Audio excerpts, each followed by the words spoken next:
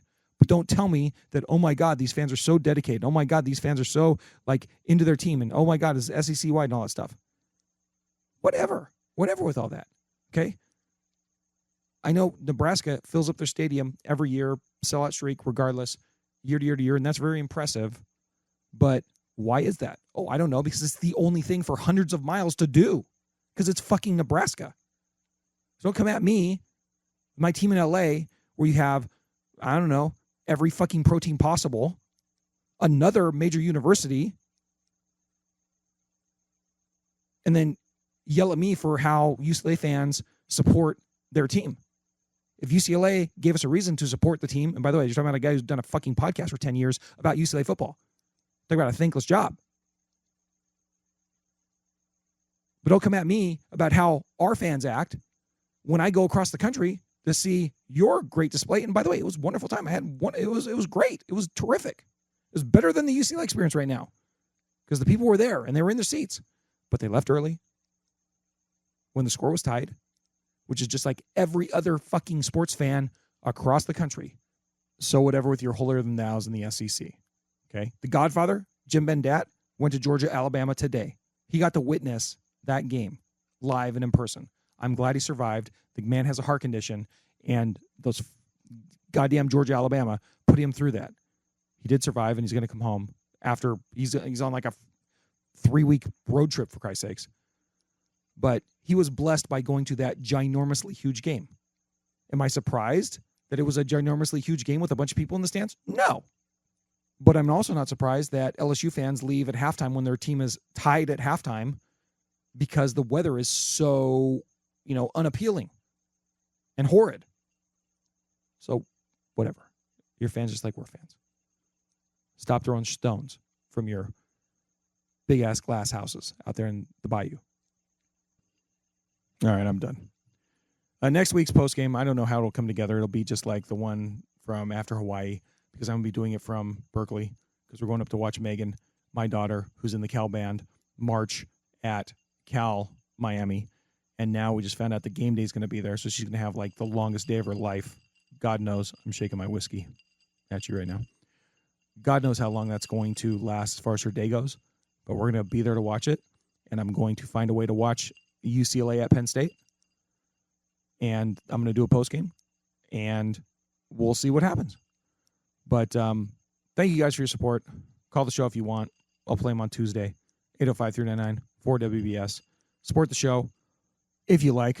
Patreon.com/whatsbruinshow or whatsbruinshow.com or on the Substack at whatsbruin.substack.com. We'll keep the lights on for you if you're fed up with UCLA football at this point. We'll let you know when something changes, but keep listening. All right. Well, the Bruins cover against the Ducks. What a fantastic accomplishment, I guess.